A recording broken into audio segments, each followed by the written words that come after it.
System മുഴുവൻ മാറിയിരിക്കുകയാണ് അല്ലേ? കാരണം 4 ഇയർ യു ജി പ്രോഗ്രാമാണ്. എന്താണ് ഈ 4 ഇയർ യു ജി പ്രോഗ്രാം എന്നുള്ളതൊക്കെ എല്ലാവർക്കും കൺഫ്യൂഷൻ അടിച്ചിരിക്കുകയാണ്. സോ ഇന്ന് ഉയരയിലൂടെ നമ്മൾ 4 ഇയർ യു ജി പ്രോഗ്രാമിനെ കുറിച്ച് തന്നെയാണ് സംസാരിക്കാനായിട്ട് പോകുന്നത്. ആൻഡ് ഇതിനെക്കുറിച്ച് ഡീറ്റെയിൽ ആയിട്ട് പറയാനായിട്ട് നമ്മുടെ കൂടെ ഒരു ഗസ്റ്റ് ജോയിൻ ചെയ്യുന്നുണ്ട്. We have James V George, assistant professor, department of commerce from Sacred Heart College, Thevara, and also Ignatius Abraham, assistant professor, department of chemistry from Sacred Heart College, and Ignatius sir H കോളേജിലെ 4 year U G പ്രോഗ്രാമിൻ്റെ nodal ഓഫീസറാണ്. And രണ്ടുപേർക്കും സ്വാഗതം. ഇതുവരെ നമ്മളിപ്പോൾ ഒരു 4 year U G പ്രോഗ്രാമിൻ്റെ ഒരു രൂപം നമ്മൾ കേട്ടു. പക്ഷേ ഇനി ഉള്ളത് ജസ്റ്റ് ഒന്ന് ചോദിക്കുകയാണ്, ഈ ഒരു 4 ഇയർ യു ജി പ്രോഗ്രാമിൻ്റെ ഒരു കംപ്ലീറ്റ് സ്ട്രക്ചർ എന്താണ് ആക്ച്വലി? ഞാൻ ആദ്യം കോഴ്സുകളെ പറ്റി പറയാം. നേരത്തെ പറഞ്ഞപ്പോൾ കോഴ്സുകളെ പറ്റി ഞാൻ ചെറുതായിട്ടൊന്ന് സൂചിപ്പിച്ചിരുന്നു. 2 ടൈപ്പ് കോഴ്സുകളാണ് ഉള്ളത്. ഒന്ന് discipline specific course, 2 general foundation course. ഈ ഡിസിപ്ലിൻ സ്പെസിഫിക് കോഴ്സ് തന്നെ 3 തരത്തിൽ തിരിച്ചിട്ടുണ്ട്. Discipline specific course, discipline specific elective course. അതുപോലെ ഈ സിഗ്നേച്ചർ കോഴ്സുകളും ഇലക്റ്റീവിന് പകരമായിട്ട് നമുക്ക് എടുക്കാവുന്നതാണ്. ഡിസിപ്ലിൻ സ്പെസിഫിക് കോഴ്സ് മേജർ പാത്വേയും ഉണ്ട്, മൈനർ പാത്വേയും ഉണ്ട്. ഇനി ഒരു കുട്ടി ഒരു ബി എ ഇംഗ്ലീഷ് അല്ലെങ്കിൽ ബി എ എക്കണോമിക്സിന് ജോയിൻ ചെയ്തതെന്ന് വിചാരിക്കുക. അപ്പോൾ ആ കുട്ടി എൻ്റെ മേജർ എന്ന് പറയുന്നത് ഇംഗ്ലീഷ് ആയിരിക്കും. മൈനർ എന്ന് പറയുന്നത് കുട്ടി BC, പ്രത്യേകിച്ച് ഞാൻ സബ്ജക്റ്റ് പറയുന്നില്ല, BC ഓപ്റ്റ് ചെയ്യുന്നതെന്ന് വിചാരിക്കുക. അപ്പോൾ മേജറിൽ കുട്ടിക്ക് 3 വർഷം കഴിഞ്ഞ് കഴിയുമ്പോൾ മേജറും മൈനറും ഈ ജനറൽ ഫൗണ്ടേഷൻ കോഴ്സസും എല്ലാം കൂടെയും കൂട്ടി 133 ക്രെഡിറ്റ് കിട്ടിക്കഴിഞ്ഞ് കഴിഞ്ഞാൽ 3 വർഷം കഴിയുമ്പോൾ കുട്ടിക്ക് ഡിഗ്രി കിട്ടും. അപ്പോൾ കുട്ടി പുറത്താകുന്ന നമുക്ക് കുട്ടിക്ക് BA ഡിഗ്രി കിട്ടും. BA ഡിഗ്രി 3 വർഷം കഴിയുമ്പോൾ നിലവിലുള്ളത് മാതിരി BA ഡിഗ്രി കിട്ടും. 133 ക്രെഡിറ്റ്. ആ 133 ക്രെഡിറ്റ് ഏൺ ചെയ്യാനായിട്ട് പല പാത്വേ യൂണിവേഴ്സിറ്റി പറയുന്നുണ്ട്, അല്ലെങ്കിൽ നമ്മുടെ റെഗുലേഷൻ പറയുന്നുണ്ട്. അതിനകത്ത് പ്രധാനമായിട്ടുള്ള 1-2 പാത്വേ ഞാൻ പറയാം. ഞാൻ ഇതുവരെ നമ്മളിപ്പം ഒരു അക്കാഡമിക് ഇയറിൽ ഈ ഒരു അക്കാഡമിക് ഇയറിൽ വന്നിട്ടുള്ള കുറച്ച് ടേംസ് ആണ് പാത്വേസ് എന്ന് പറയുന്നത്. സോ പാത്വേ എന്ന് പറഞ്ഞാൽ വളരെ സിമ്പിളാണ്. നമ്മളൊരു ഗൂഗിൾ മാപ്പിൽ ഇവിടുന്ന് തിരുവനന്തപുരത്തിന് ഒരു മാപ്പ് ഇടുന്നു. അപ്പോൾ ഏറ്റവും ഫാസ്റ്റസ്റ്റ് റൂട്ടായിരിക്കും നമ്മൾ സെലക്ഷൻ എങ്കിൽ ആദ്യമേ റൂട്ട് കാണിക്കുന്നു. അതിനൊപ്പം തന്നെ 2-3 റൂട്ടും കൂടെ കാണിക്കും. നമ്മൾ ജസ്റ്റ് ടച്ച് ചെയ്ത് കഴിഞ്ഞാൽ ഈ ഓപ്ഷൻസ് എല്ലാം കിട്ടും. അതിലൂടെ നമുക്ക് തിരുവനന്തപുരം ചെല്ലാം. എന്ന് പറയുന്നത് പോലെ തന്നെ കുട്ടി ഡിഗ്രിക്ക് എൻ്റർ ചെയ്തു. ഈ കുട്ടിക്ക് ഈ നമ്മൾ ആദ്യമേ കോളേജിൽ പറയുന്ന സ്ട്രക്ചറിൽ കൂടെ തന്നെ വേണമെങ്കിൽ പോയി ഡിഗ്രി കുട്ടിക്ക് ഏൺ ചെയ്യാം. അതല്ലാതെ വേണമെങ്കിൽ കുട്ടി സ്വന്തം ഇഷ്ടപ്രകാരം അവനിഷ്ടമുള്ള സബ്ജക്റ്റുകൾ, എലക്റ്റീവ്സ്, മൈനർ കോഴ്സുകൾ പഠിക്കാൻ അവന് താല്പര്യമുള്ള കോഴ്സുകൾ നോക്കി ആ കുട്ടിക്ക് അങ്ങനെയും ഡിഗ്രി കരസ്ഥമാക്കാം. സാറ് പറഞ്ഞപ്പോൾ ഒറ്റ കാര്യം മാത്രം പറയാം. വേറൊരു അട്രാക്ഷൻ എന്ന് പറയപ്പെടുന്നത് മിടുക്കരായ കുട്ടികളാണെങ്കിൽ അവർക്ക് 2.5 വർഷം കൊണ്ട് ഡിഗ്രി കഴിയാം, 3 വർഷം ഡിഗ്രി കിട്ടും. അതായത് ഒരേ ലെവലിൽ, ഇപ്പോൾ ഇതിനൊരു ലെവൽസ് ഉണ്ട്. 100 ലെവൽ ഫസ്റ്റ് ഇയർ പഠിക്കുന്ന courses, 100 level, 200 level, 300 level, 400 level എന്ന് പറഞ്ഞു കഴിഞ്ഞാൽ അതിൻ്റെ ഒരു പ്രോഗ്രഷൻ അനുസരിച്ച്, കണ്ടൻറ് അനുസരിച്ച് മാത്രമാണ് വ്യത്യാസം വരുന്നത്. അപ്പോൾ ആ ലെവലിലുള്ള കുട്ടി, ഇപ്പോൾ ഫസ്റ്റ് ഇയർ പഠിക്കുന്നൊരു കുട്ടിക്ക് 3-ാം വർഷം 300 ലെവലിൽ പഠിക്കുന്ന ഒരു കോഴ്സ് വേണമെങ്കിൽ കുട്ടിക്ക് മറ്റ് പുറത്തുനിന്നോ ഓൺലൈനോ കോഴ്സ് ആ കുട്ടിക്ക് പഠിച്ചെടുത്ത് കഴിഞ്ഞാൽ അങ്ങനെ -0.5 എന്ന് പറഞ്ഞാൽ 6 മാസം നേരത്തെ കുട്ടിക്ക് കോഴ്സ് കഴിഞ്ഞ് കംപ്ലീറ്റ് ആക്കുക. 2.5 വർഷം ഡിഗ്രി പാസ്സാകാൻ പറ്റുന്നുണ്ട്. അങ്ങനെ ഒരു ഓപ്ഷനും ഈ ഒരു 4 ഇയർ യു ജി പ്രോഗ്രാമിൽ അവൈലബിൾ ആണ്. അതായത് 133 ക്രെഡിറ്റ് അക്വയർ ചെയ്യുക എന്നുള്ളതാണ് ഡിഗ്രി ആയിട്ട് എക്സിറ്റ് ചെയ്യാനുള്ള കണ്ടീഷൻ. ഇപ്പോൾ 133 ക്രെഡിറ്റ് ആയിട്ട് എക്സിറ്റ് ചെയ്യുമ്പോൾ കുട്ടിക്ക് ഡിഗ്രി കിട്ടും. ആ 133 ക്രെഡിറ്റ് ഏൺ ചെയ്യാനുള്ള പല പാത്വേ ഉണ്ട്. അതിനകത്ത് പ്രധാനപ്പെട്ട 1-2 പാത്വേ എന്ന് പറഞ്ഞു കഴിഞ്ഞാൽ, ഒന്നാമത്തത് ഒരു സിംഗിൾ മേജർ പാത്വേ എന്നാണ് പറയുന്നത്. അപ്പോൾ അവിടെ കുട്ടി കൂടുതലായിട്ടും ഒരു ഡിസിപ്ലിനിലെ മാത്രം ഫോക്കസ് ചെയ്യുന്നു, ഒരു ഡിസിപ്ലിൻ മാത്രം. ഇപ്പോൾ എക്കണോമിക്സ് ആണ്, എക്കണോമിക്സിൻ്റെ സബ്ജക്റ്റുകൾ മാത്രമായിരിക്കും പഠിക്കുന്നത്. അപ്പോൾ 133 ക്രെഡിറ്റിൽ 50% കൂടുതൽ ക്രെഡിറ്റുകൾ ഏതെങ്കിലും ഒരു ഡിസിപ്ലിനിൽ എടുത്തു കഴിഞ്ഞാൽ അതിന് ആ കുട്ടി എക്സിറ്റ് ആവുന്നത് ഈ സിംഗിൾ മേജർ പാത്വേയിലൂടെ ആയിരിക്കും. ഇനി ഉള്ളത് മേജർ വിത്ത് സിംഗിൾ മൈനർ എന്നുള്ളതുണ്ട്. അതായത് ഒരു മേജറും ഒരു മൈനർ ഡിസിപ്ലിനും. അവിടെ കുട്ടിക്ക് 24 ക്രെഡിറ്റ് ഏതെങ്കിലും വേറൊരു മൈനർ ഡിസിപ്ലിനിൽ എടുക്കണം. മേജർ ഡിസിപ്ലിനിലുള്ള ക്രെഡിറ്റ് കൂടാതെ മൈനർ ഡിസിപ്ലിനിൽ 24 ക്രെഡിറ്റ് എടുക്കണം എന്ന് പറഞ്ഞാൽ 6 കോഴ്സ് എടുക്കണം മൈനറിൻ്റെ. അങ്ങനെ എടുത്തു കഴിഞ്ഞാൽ major with single minor, for example economics with commerce minor, അല്ലെങ്കിൽ കൊമേഴ്സ് വിത്ത് സ്റ്റാറ്റിസ്റ്റിക്സ് മൈനർ എന്നുള്ള രണ്ട് ഡിസിപ്ലിൻ മാത്രം എടുത്ത് കുട്ടിക്ക് ഡിഗ്രി ഏൺ ചെയ്യാനുള്ള അവസരമുണ്ട്. ഇനി മൂന്നാമത്തത് ആണ് നമ്മൾ നിലവിലുള്ള ഏറ്റവും കൂടുതൽ ഉള്ള ഒരു പാത്വേ എന്ന് പറയുന്നത് മേജർ വിത്ത് 2 മൈനർ, അതായത് മെയിൻ 2 സബ് എന്ന് പറയുന്ന മാതിരി. അവിടെ കുട്ടിക്കുള്ള റിക്വയർമെൻ്റ് എന്ന് പറഞ്ഞു കഴിഞ്ഞാൽ 68 ക്രെഡിറ്റ് 17 ഡിസിപ്ലിൻ സ്പെസിഫിക് കോഴ്സ് വഴി മേജറിൻ്റെ 68 ക്രെഡിറ്റ്, അതുകൂടാതെ 2 മൈനറുകൾ 12 ക്രെഡിറ്റ് വെച്ചിട്ടുള്ള 2 മൈനറുകളെ എടുത്തു കഴിഞ്ഞാൽ major with 2 minor, major with multiple in minor എന്നുള്ള പാത്വേയിലൂടെ കുട്ടിക്ക് ഡിഗ്രി കിട്ടും. അപ്പോൾ ഇത് ഇങ്ങനെയാണ്. പിന്നെ മൾട്ടി ഡിസിപ്ലിനറി മേജർ, ഇൻ്റർ ഡിസിപ്ലിനറി മേജർ എന്നൊക്കെ പറഞ്ഞ് ഡബിൾ മേജർ എന്നൊക്കെ പറഞ്ഞുള്ള പാത്വേകളുണ്ട്. അപ്പോൾ കൂടുതലായിട്ടും ഇപ്പം നമ്മളുടെ കോളേജിൽ നിലവിലുള്ള കോഴ്സുകൾ എല്ലാം തന്നെ മിക്കവാറും കോഴ്സുകൾ ഈ മേജർ വിത്ത് മൾട്ടിപ്പിൾ മൈനർ അല്ലെങ്കിൽ 2 മൈനർ പാത്വേയിലൂടെ ആയിരിക്കും പോകുന്നത്. ഏത് പാത്വേ ആയാലും 133 ക്രെഡിറ്റ് ഏൺ ചെയ്യുക എന്നുള്ളതാണ് ഡിഗ്രി കിട്ടാനുള്ള മാനദണ്ഡം. ഇനി ഇത് 3 വർഷത്തെ കാര്യം പറയുന്നത്. 4ാം വർഷം കൂടി പൂർത്തിയായെങ്കിലേ നമുക്ക് ഓണേഴ്സ് ഡിഗ്രി കിട്ടുള്ളൂ. ഓണേഴ്സ് ഡിഗ്രി കിട്ടാനായിട്ട് നമുക്ക് വേണ്ടത് 177 ക്രെഡിറ്റാണ്. അപ്പോൾ 133 ക്രെഡിറ്റിന് നിങ്ങൾക്ക് ഡിഗ്രി കിട്ടുന്നു. 177 ക്രെഡിറ്റ് 4 വർഷം കൊണ്ട് അക്വയർ ചെയ്ത് കഴിഞ്ഞ് കഴിഞ്ഞാൽ നമുക്ക് UG ഓണേഴ്സ് ഡിഗ്രി കിട്ടുന്നു. അപ്പോൾ നേരത്തെ സാറ് പറഞ്ഞ കാര്യത്തിൻ്റെ പ്രാധാന്യം അവിടെയാണ് വരുന്നത്. ഞാൻ നേരത്തെ സൂചിപ്പിച്ചു, ഒരു സെമസ്റ്ററിൽ കുട്ടിക്ക് മാക്സിമം 30 ക്രെഡിറ്റ് വരെ എടുക്കാം. അപ്പം മിടുക്കനായ ഒരു വിദ്യാർത്ഥിയാണെങ്കിൽ അപ്പോൾ റെഗുലർ അവൻ്റെ കോളേജ് ഷെഡ്യൂളിലും ടൈം ടേബിളിലും വെച്ച് മാക്സിമം അത് 22 23 ക്രെഡിറ്റൊക്കെ ആയിരിക്കും ഓഫർ ചെയ്യുന്നത്. അപ്പോൾ 7 ക്രെഡിറ്റ് അഡീഷണൽ എടുക്കാനുള്ള അവസരമുണ്ട്. അപ്പോൾ മിടുക്കനായ ഒരു വിദ്യാർത്ഥി ആ സമയം പഠിച്ച് ഓരോ സെമസ്റ്ററിലും 30 ക്രെഡിറ്റ് ഏൺ ചെയ്ത് പോവുകയാണെങ്കിൽ 5 സെമസ്റ്റർ ആകുമ്പോഴത്തേക്കും എത്രയായി? 150 ക്രെഡിറ്റായി.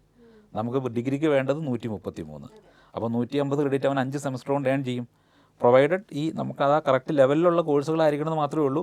അങ്ങനെയാണെങ്കിൽ 5 വർഷം കൊണ്ട് കുട്ടിക്ക് ഡിഗ്രി കിട്ടും. 6 മാസം നേരത്തെ ഡിഗ്രി കിട്ടും. അതേപോലെ തന്നെ 7ാമത്തെ സെമസ്റ്ററിൽ കുട്ടി 177 ക്രെഡിറ്റ് അക്വയർ ചെയ്യുകയാണെങ്കിൽ ഓണേഴ്സ് ഡിഗ്രിയും കിട്ടും. അപ്പോൾ N-1 സിസ്റ്റം എന്നാണ് അതിനെ പറയുന്നത്. അപ്പോൾ 6 സെമസ്റ്റർ കൊണ്ട് പൂർത്തിയാകേണ്ടത് 5 സെമസ്റ്റർ കൊണ്ട് പൂർത്തിയാകും. 8 സെമസ്റ്റർ കൊണ്ട് പൂർത്തിയാകേണ്ട ഓണേഴ്സ് ഡിഗ്രി 7 സെമസ്റ്റർ കൊണ്ട് പൂർത്തിയാക്കാനുള്ള അവസരമുണ്ട്. ഈ 7th സെമസ്റ്ററിൽ ഇപ്പോൾ നമ്മളിപ്പോൾ ഡിഗ്രിയുടെയും ഓണേഴ്സ് ഡിഗ്രിയുടെയും കാര്യം മാത്രമേ പറഞ്ഞുള്ളൂ. ഇനി 4ാമത്തെ വർഷമാണ് ഈ ഓണേഴ്സ് ഡിഗ്രി തന്നെ 2 രീതിയിൽ. ഇതിൻ്റെ ഒരു ബ്രോഡ് പാത്വേ 3 എണ്ണമാണ്. ഒന്നാമത്തെ പാത്വേ 3 വർഷം കഴിഞ്ഞ് എക്സിറ്റ് ചെയ്യുമ്പോൾ നമുക്ക് കുട്ടിക്ക് ലഭിക്കുന്ന ഡിഗ്രി. 2ാമത്തെ പാത്വേ 4 വർഷം കഴിയുമ്പോൾ കിട്ടുന്ന UG ഓണേഴ്സ് ഡിഗ്രി. 3ാമത്തെ ബ്രോഡ് പാത്വേ 4 വർഷം കഴിയുമ്പോൾ കിട്ടുന്ന UG ഓണേഴ്സ് വിത്ത് റിസർച്ച്. ആ റിസർച്ച് എങ്ങനെ കിട്ടുന്നു, ഓണേഴ്സ് വിത്ത് റിസർച്ച് ഡിഗ്രി എങ്ങനെ കിട്ടുന്നു എന്ന് ചോദിച്ചു കഴിഞ്ഞാൽ 8ാമത്തെ സെമസ്റ്ററിൽ, അതായത് 4ാമത്തെ വർഷം 8ാമത്തെ സെമസ്റ്ററിൽ അവസാനം ഒരു ഡെഡിക്കേറ്റഡ് ആയിട്ടുള്ള ഒരു റിസർച്ച് പ്രോജക്റ്റ്, ഇപ്പോഴത്തെ നമ്മുടെ യൂണിവേഴ്സിറ്റി ഗൈഡ് ലൈൻ അനുസരിച്ച് 12 ക്രെഡിറ്റിൻ്റെ ഒരു പ്രൊജക്റ്റ് കുട്ടി ചെയ്ത് കഴിഞ്ഞ് കഴിഞ്ഞാൽ കുട്ടിക്ക് കിട്ടുന്നത് UG honours with research degree ആയിരിക്കും. അങ്ങനെ 3 ടൈപ്പ് ഡിഗ്രികൾ ഇനി വരാൻ പോകുന്ന 4 ഇയർ UG പ്രോഗ്രാമിൽ ലഭിക്കും. ആ 3 ടൈപ്പ് ഡിഗ്രികൾ നമ്മൾ ഏത് രീതിയിലാണ് കുട്ടി മേജറിൻ്റെയും മൈനറിൻ്റെയും ക്രെഡിറ്റ് എടുക്കുന്നത് ആ രീതിയിൽ 6 പാത്വേ വഴി കുട്ടിക്ക് എടുക്കാം. Major with single minor, single major, major with multiple minor, inter disciplinary major, multiple major, double major, അങ്ങനെ 6 ടൈപ്പ് പാത്വേയിലൂടെ എടുക്കാം. പാത്വേ നിശ്ചയിക്കേണ്ടത് കുട്ടിയാണ്.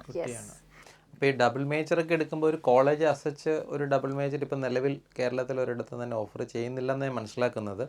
അതിൻ്റെ ഒരു പ്രശ്നം അതിൻ്റെ ഒരു ടൈം ടേബിളും അതിനുള്ളൊരു ഇൻഫ്രാസ്ട്രക്ചറൊക്കെ ഇങ്ങോട്ട് കൂടി വരുന്നുണ്ട്. അപ്പോൾ അത് ഭാവിയിൽ അതൊക്കെ വരാം തീർച്ചയായിട്ടും. ഇപ്പം നിലവിൽ എനിക്ക് തോന്നുന്നു അത് കൂടുതലായിട്ട് കുട്ടികൾക്ക് ഓപ്റ്റ് ചെയ്യാം. ഡബിൾ മേജർ ഈ പറയുന്ന ക്രെഡിറ്റ് ഏൺ ചെയ്താൽ മതി. അപ്പോൾ കുട്ടി സ്വാഭാവികമായിട്ടും അവൈലബിൾ ആണെങ്കിൽ പറ്റുമെങ്കിൽ സിഗ്നേച്ചർ കോഴ്സുകൾ അറ്റൻഡ് ചെയ്തുകൊണ്ടോ ഓൺലൈൻ കോഴ്സുകൾ അറ്റൻഡ് ചെയ്തുകൊണ്ടോ, അപ്പോൾ നമ്മൾ പഴയ കാലത്ത് പറയുന്ന പോലെ തന്നെ ഡബിൾ മെയിൻ എന്ന് പറയുന്ന സാധനം, double major physics and chemistry graduation നമുക്ക് കിട്ടുന്നുണ്ട്.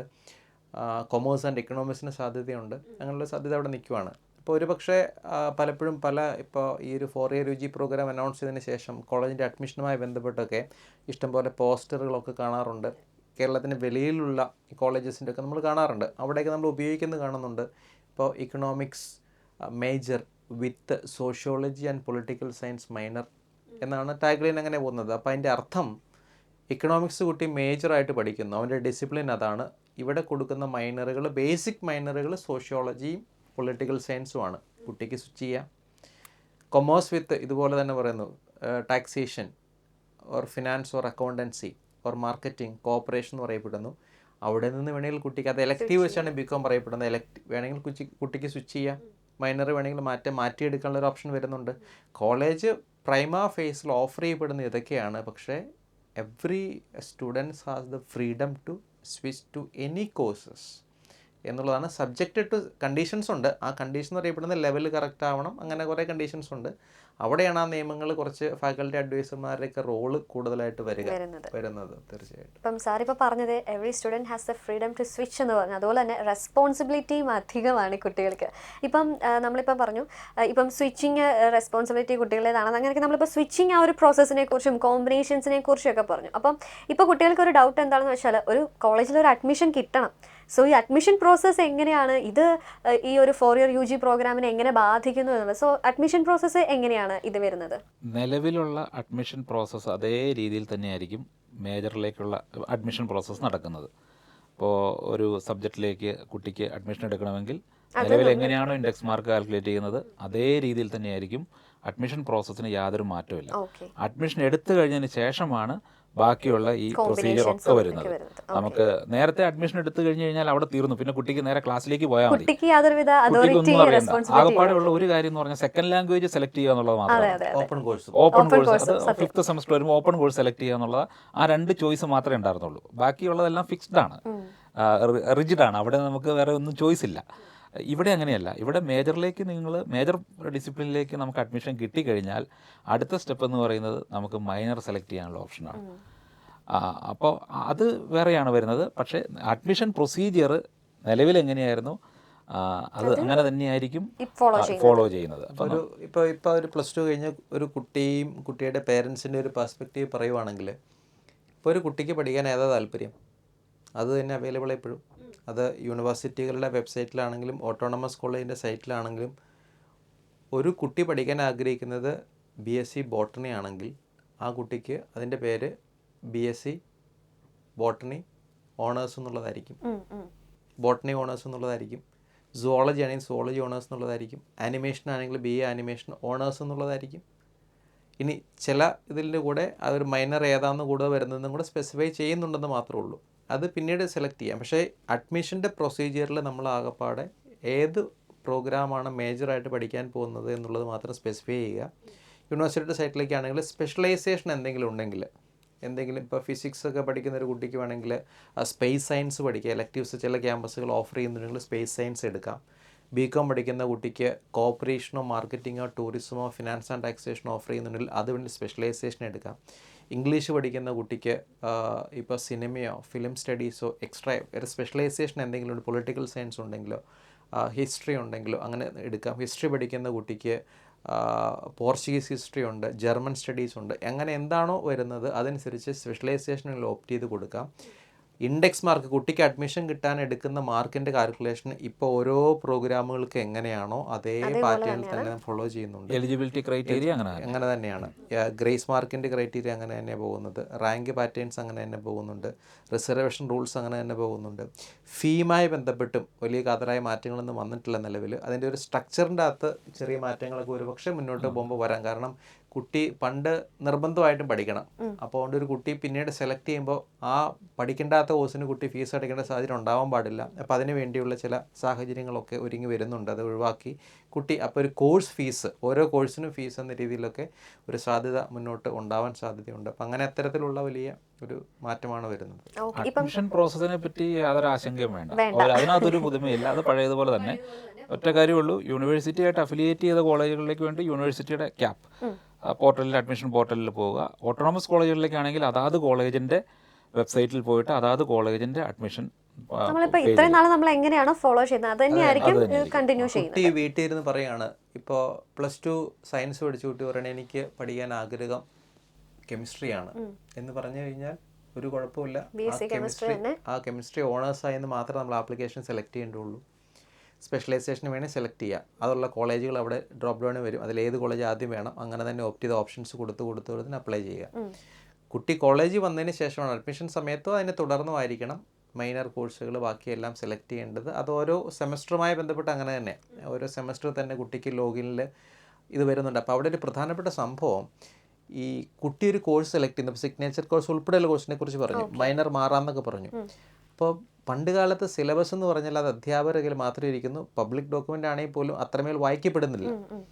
അപ്പോൾ ഇപ്പോൾ ഓരോ കോഴ്സ് സെലക്ട് ചെയ്യുന്നതിന് മുമ്പ് കുട്ടി മനസ്സിലാക്കണം എന്താണ് കോഴ്സിൻ്റെ ജനറൽ ഡിസ്ക്രിപ്ഷൻ, അതിൻ്റെ അകത്ത് എന്തെല്ലാം കണ്ടൻറ് ഉണ്ട്, ഇതെങ്ങനെ ഈ കോഴ്സിൻ്റെ ഇവാലുവേഷൻ പ്രോസസ്സ് എങ്ങനെയാണ്, പരീക്ഷയുണ്ടോ, ഇങ്ങനെയുള്ളതിനെക്കുറിച്ചെല്ലാം കൃത്യമായിട്ട് കുട്ടി അറിയണം. അപ്പോൾ കുട്ടിയുടെ ലോഗിനിലോ വെബ്സൈറ്റിലോ കൃത്യമായിട്ട് ഓരോ സെമസ്റ്ററിന് മുന്നേ ഈ സെലക്ട് ചെയ്യാൻ പറ്റുന്ന, സ്വിച്ച് ചെയ്യാൻ പറ്റുന്ന, സെലക്ട് ചെയ്യാൻ പറ്റുന്ന എല്ലാ കോഴ്സസിനെ കുറിച്ച് വിശദമായ റിപ്പോർട്ടുണ്ടാവും. അത് കുട്ടി വായിച്ച് മനസ്സിലാക്കുക, ഫാക്കൽറ്റി അഡ്വൈസർ ചോദിക്കുക, അതിനുശേഷം അതിന് കുട്ടിക്ക് അതിലേക്ക് മൂവ് ചെയ്യാൻ പറ്റുന്നുണ്ട്. സർ, ഒരു കാര്യം, ഇപ്പം സാറ് പറഞ്ഞിട്ടുണ്ടായിരുന്നു എലക്റ്റീവ്സ്, ഇപ്പം ഈ ഒരു 4 ഇയർ UG പ്രോഗ്രാമിൽ ഇപ്പം നിങ്ങൾ പറഞ്ഞത് കേട്ടതിൽ വെച്ച് കുറേ വേർഡ്സ്, കുറേ ടേംസ് ഉണ്ട്. ഇപ്പം പാത്ത് വേസ് ആയിക്കോട്ടെ, ക്രെഡിറ്റ്സ് നമ്മൾ ഓൾറെഡി കേട്ടിട്ടുണ്ട്, പക്ഷേ എന്നിരുന്നാലും ഇതിൽ കുറച്ചും കൂടെ ഫോക്കസ്ഡ് ക്രെഡിറ്റ്സ് ആണ്. പിന്നെ എലക്റ്റീവ്സ് എന്ന് പറഞ്ഞൊരു ടേമിനെ കുറിച്ച്, ഈ എലക്റ്റീവ്സ് എന്നുകൊണ്ട് ഉദ്ദേശിക്കുന്നത് എന്താണ് ഈ ഒരു സംഭവം? ഡിസിപ്ലിൻ സ്പെസിഫിക് ഇലക്റ്റീവ്സ് എന്നാണ് കോഴ്സുകളുടെ പേര്. ഓക്കെ. അതൊരു ഡിസിപ്ലിൻ സ്പെസിഫിക് കോഴ്സുകളുടെ പാർട്ടായിട്ട് വരുന്നതാണ് ഡിസിപ്ലിൻ സ്പെസിഫിക് ഇലക്റ്റീവ്സ് എന്ന് പറയുന്നത്. അപ്പോൾ ഇലക്റ്റീവ്സ് എന്ന് പറയുന്നത് പേര് സൂചിപ്പിക്കുന്നത് മാതിരി തന്നെ ആ ഡിസിപ്ലിൻ അല്ലെങ്കിൽ ആ പർട്ടിക്കുലർ വിഷയത്തിൻ്റെ കോർ കോഴ്സുകൾ നിന്ന് വ്യത്യസ്തമായിട്ട് കുറച്ചുകൂടെ സ്പെഷ്യലൈസ്ഡ് കോഴ്സുകളെയാണ് പ്രധാനമായിട്ടും കോഴ്സുകളെയാണ് ഇലക്റ്റീവ്സ് എന്ന് പറയുന്നത്, ഡിസിപ്ലിൻ സ്പെസിഫിക് ഇലക്റ്റീവ്സ് എന്ന് പറയുന്നത്. അപ്പോൾ നമ്മളുടെ മാനദണ്ഡം പ്രകാരം, റെഗുലേഷൻ പ്രകാരം ഡിഗ്രി വരെ, അതായത് 3 വർഷം 7 കോഴ്സുകൾ വരെ എലക്റ്റീവ് ആകാം നമ്മുടെ സിലബസിൽ. അപ്പോൾ കുട്ടിക്ക് എലക്റ്റീവ് എന്ന് പറഞ്ഞു കഴിഞ്ഞാൽ വളരെ സ്പെഷ്യലൈസ്ഡ് ആയിട്ടുള്ള കോഴ്സുകൾ എടുക്കാനുള്ള അവസരമാണ്. അപ്പോൾ എലക്റ്റീവ് ബാസ്ക്കറ്റ്, കോഴ്സ് ബാസ്ക്കറ്റ് ഉണ്ടാകും. ആ കോഴ്സ് ബാസ്ക്കറ്റിൽ നിന്ന് കുട്ടിക്ക് ഇഷ്ടമുള്ള എലക്റ്റീവ്സ് കോളേജുകൾ അനുവദിക്കുന്ന രീതിയിൽ, അല്ലെങ്കിൽ കോളേജുകൾ നിർദ്ദേശിക്കുന്ന രീതിയിലുള്ള എലക്റ്റീവ്സുകൾ ഏതൊക്കെയാണ് കോളേജ് അല്ലെങ്കിൽ യൂണിവേഴ്സിറ്റി സെറ്റ് ചെയ്ത് വെച്ചിട്ടുള്ള ആ എലക്റ്റീവ്സുകൾ എടുക്കാനുള്ള അവസരം ഉണ്ടായിരിക്കുന്നതായിരിക്കും. ഈ എലക്റ്റീവുകളെ സംബന്ധിച്ചിടത്തോളം ഇപ്പോൾ യൂണിവേഴ്സിറ്റിയുമായിട്ട് അഫിലിയേറ്റ് ചെയ്ത കോളേജാണെങ്കിൽ കൂടെ ആ എലക്റ്റീവുകൾ ഓരോ കോളേജിനും അവരുടെ ആ കോളേജിൻ്റെ ഒരു ഫെസിലിറ്റി അനുസരിച്ച് ഡിസൈൻ ചെയ്യാനുള്ള ഒരവസരമുണ്ട്. അപ്പോൾ എലക്റ്റീവ്സ് വഴി കൂടുതൽ ഒരു ഡെപ്ത്ത് കുട്ടിക്ക് ആ പർട്ടിക്കുലർ ഡിസിപ്ലിനിൽ കിട്ടും. അപ്പം അങ്ങനെ എലക്റ്റീവ്സ് എടുക്കാനുള്ള അവസരം ഇതിനകത്തുണ്ട്. ഇപ്പോൾ കൊമേഴ്സിൻ്റെ ഒരു ഉദാഹരണം പറഞ്ഞു കഴിഞ്ഞാൽ, കൊമേഴ്സ് എടുക്കുന്ന ഒരു കുട്ടിക്ക് എലക്റ്റീവ്സ് ഫിനാൻസ് ആൻഡ് ടാക്സേഷൻ, ഇപ്പം നിലവിൽ അങ്ങനെ പലപ്പോഴും കോഓപ്പറേഷൻ, മാർക്കറ്റിംഗ്, ടൂറിസം എന്നൊക്കെ പറഞ്ഞ് കമ്പ്യൂട്ടർ ആപ്ലിക്കേഷൻ പറയാറുണ്ട്. ആ സെയിം സ്ട്രാറ്റജി തന്നെയാണ് ഇപ്പോഴും ഇവിടെ ഫോളോ ചെയ്യുന്നത്. പക്ഷേ അതിൻ്റെ ക്രെഡിറ്റിലും അതിൻ്റെ ഡെപ്തിലും നമ്പർ ഓഫ് കോഴ്സസിൻ്റെ കാര്യത്തിലും ഇപ്പോൾ വ്യത്യാസമുണ്ട്. കുട്ടികളുടെ ചോയ്സസിലും ഇപ്പോൾ വളരെ കൃത്യമായ വ്യത്യാസം വന്നിട്ടുണ്ട്. ഇപ്പോൾ കൊമേഴ്സ് എടുക്കുന്ന കുട്ടിക്ക് ഫൈനാൻസ് ആൻഡ് ടാക്സേഷൻ ആൻഡ് അക്കൗണ്ടിങ്ങോ, മാർക്കറ്റിങ്ങോ, കോഓപ്പറേഷനോ, ടൂറിസമോ അങ്ങനെ വരുന്ന എലക്റ്റീവ്സ് ഏതിലാണ് കുട്ടിക്ക് ഒരു ഇൻഡെപ്ത് നോളജ്, ഒരു വെർട്ടിക്കലായിട്ട് കൂടുതൽ മനസ്സിലാക്കേണ്ടത്, ഇതിലേക്ക് പോകാൻ പറ്റുന്നുണ്ട്. ഇക്കണോമിക്സിനും അങ്ങനെ തന്നെ പോകുന്നുണ്ട്. കെമിസ്ട്രിക്ക് ഓരോ ഓർഗാനിക്, ഇൻഓർഗാനിക് പറയപ്പെടുന്ന കെമിസ്ട്രി പോകുന്നുണ്ട്. ഇപ്പോൾ മലയാളത്തിൽ തന്നെ, മലയാളം ഒരു കോഴ്സാണെങ്കിൽ ആ മലയാള പ്രോഗ്രാം ആണെങ്കിൽ മലയാളത്തിൻ്റെ തന്നെ ഏതെങ്കിലും ഒരു പർട്ടിക്കുലർ നോവലായിരിക്കാം, പോയമായിരിക്കാം, അതിൻ്റെ ഒരു എലക്റ്റീവ് കോഴ്സസിലേക്ക് കുറച്ച് ഡെപ്തിൽ പോകാം. BA ലിറ്ററേച്ചറിന് പോകാം. ഹിസ്റ്ററി ആണെങ്കിൽ ഏതെങ്കിലും ഒരു വെർട്ടിക്കൽ നമുക്ക് പോകാൻ പറ്റുന്ന പർട്ടിക്കുലർ, ഇപ്പോൾ പോർച്ചുഗീസ് ഹിസ്റ്ററിക്ക് പോകാൻ പറ്റുന്നുണ്ട്, റഷ്യൻ ഹിസ്റ്ററിയിലേക്ക് പോകാൻ പറ്റുന്നുണ്ട്. അങ്ങനെ പറയപ്പെടുന്ന ഒരു വെർട്ടിക്കലായിട്ട് ഒരു വിഷയത്തിൽ അഗാധമായ അറിവിലേക്ക് പോകാനുള്ള ഒരു സാധനമാണ് യഥാർത്ഥത്തിൽ എലക്റ്റീവ് കോഴ്സസ് എന്ന് പറയുന്നത്. നിലവിലുള്ളത് തന്നെയാണ്, പക്ഷേ അതിൻ്റെ ഒരു കുട്ടിക്ക് കിട്ടുന്ന ഒരു ഡെപ്തിൻ്റെ അളവിൽ വ്യത്യാസം വന്നു, ക്രെഡിറ്റിൻ്റെ അളവിൽ വ്യത്യാസം വരുന്നു, ചോയ്സസിൻ്റെ അളവ് വ്യത്യാസം വരുന്നു, കോളേജുകളുടെ ഫ്രീഡത്തിലും വ്യത്യാസം വന്നിട്ടുണ്ട് എന്നുള്ളതാണ്. എൻ്റെ കൂടെ ഒരു കാര്യം പറഞ്ഞേക്കാം, ഈ എല്ലാ കോഴ്സസിനും ഒരു 20% ടീച്ചർ സ്പെസിഫിക് മൊഡ്യൂളുകൾ ഉണ്ടാവാം. അപ്പോൾ നമ്മൾ ജനറലായിട്ട് കണ്ടുവരുന്ന 5 മൊഡ്യൂളുകളാണ് ഒരു സിലബസിൻ്റെ അകത്ത് കണ്ടുവരുന്നത്. അതിൽ 5ാമത്തെ മൊഡ്യൂൾ 20% ഒരു ടീച്ചറിന് തന്നെ ഡിസൈഡ് ചെയ്യാൻ പറ്റുന്നുണ്ട്. ഒരു ഓട്ടോണമസ് കോളേജ് ആണെങ്കിൽ വ്യത്യാസമില്ല. ഓട്ടോണമസ് കോളേജിലെ ആ കോഴ്സ് പഠിപ്പിക്കുന്ന ഡിപ്പാർട്ട്മെൻറ്റിലെ ടീച്ചർ തന്നെ തയ്യാറാക്കുന്നു, അത് സിലബസിൻ്റെ ഭാഗമാവുന്നു എല്ലാവിധ നടപടികൾക്ക് ശേഷം. എന്നാൽ അഫിലിയേറ്റഡ് കോളേജുകൾ സാധാരണ ചെയ്യുന്നത് യൂണിവേഴ്സിറ്റിയുടെ സിലബസ് ഏറ്റെടുക്കുകയാണ് ചെയ്യുന്നത്. അപ്പോൾ ആ സിലബസിൻ്റെ അകത്ത് ഇപ്പോൾ ഒരു കോട്ടയത്താണ് യൂണിവേഴ്സിറ്റി, എന്നാൽ ആലപ്പുഴ സൈഡിൽ വരുന്ന, അല്ലെങ്കിൽ വൈക്കം സൈഡിൽ വരുന്ന ഒരു ടൂറിസം സാധ്യത വ്യത്യാസമാണ്. അപ്പോൾ അവിടുത്തെ ഒരു ടീച്ചർക്ക് ആ ടൂറിസം സാധ്യതയുടെ ഒരു സ്പെസിഫിക് മൊഡ്യൂള് അതിൻ്റെ അകത്ത് ഉൾപ്പെടുത്തണം. അതിനകത്ത് ഉൾപ്പെടുത്തണമെങ്കിൽ ആ ടീച്ചർ തന്നെ തയ്യാറാക്കിയത് ആ 5ാമത്തെ മൊഡ്യൂള് ആ തയ്യാറാക്കിയ സിലബസ് നേരെ യൂണിവേഴ്സിറ്റി ബോർഡ് ഓഫ് സ്റ്റഡീസിന് അയച്ചു കൊടുക്കുന്നു. അവർ അപ്രൂവ് ചെയ്ത് കഴിഞ്ഞാൽ ആ ടീച്ചറിന് ആ കോളേജിൽ ഈ 5ാമത്തെ മൊഡ്യൂൾ അത് പഠിപ്പിക്കാം. അപ്പം അങ്ങനെ കുറച്ചും കൂടെ ഓരോ പ്രാദേശിക അധ്യാപക വെറൈറ്റി അനുസരിച്ച് കൂടുതൽ യുണീക്ക് ആക്കുവാണ് അപ്പോൾ കുട്ടിക്കും ആ USB യൂണിക് സെല്ലിംഗ് പോയിന്റ് എന്ന് പറയുന്ന പോലെ തന്നെ ആ ഒരു USB എൻജോയ് ചെയ്യാനുള്ള ഒരു പ്രിവിലേജും ഈ സിഗ്നേച്ചർ കോഴ്സ് ഈ ഒരു രീതിയിൽ അതിന് പുറമെ സിഗ്നേച്ചർ കോഴ്സ് എൻ്റയർ കോഴ്സാണ്. ഇത് ഏത് കോഴ്സിനും അതിൻ്റെ അകത്ത് വരുന്ന 5ാമത്തെ മൊഡ്യൂൾ 20% ടീച്ചറിന് മാറ്റാം, ടീച്ചർ മാറ്റാൻ പറ്റും. അപ്പോൾ ടീച്ചറിൻ്റെ ഒരു എക്സ്പോഷർ അനുസരിച്ചും കുട്ടിയുടെ നീഡ്സ് അനുസരിച്ചും മേ ബി ഇത് ജിയോഗ്രഫിക്കൽ ഏരിയയ്ക്ക് അനുസരിച്ചായിരിക്കാം എന്താണോ അത് ഡിമാൻഡ് ചെയ്യുന്നത് അങ്ങനെ വേണമെങ്കിൽ ചെയ്യാം. ഇല്ല എങ്കിൽ യൂണിവേഴ്സിറ്റി പറയുന്ന 5ാമത്തെ മൊഡ്യൂളിലെ 20% എന്താണ് അത് തന്നെ ഫോളോ ചെയ്യാം. അങ്ങനെ ഒരു സാധ്യത ആർക്കെങ്കിലും വേണമെങ്കിൽ പ്രയോജനപ്പെടുത്താം. ഓപ്ഷൻ അവിടെ ഉണ്ട്.